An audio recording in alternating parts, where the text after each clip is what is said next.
ด็กต้องมันตรวจเช็คร่างกายไม่ต้องนึกอายเป็นลูกผู้ชายต้องกล้า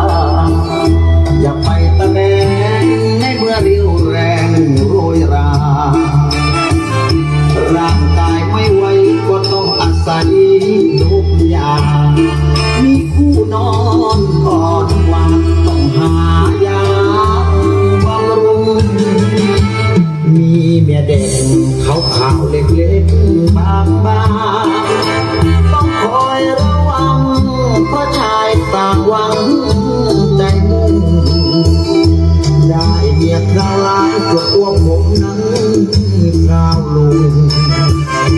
ต้องคอยห่วงใยเหมือนพวกป่าไม้ห่วงสูง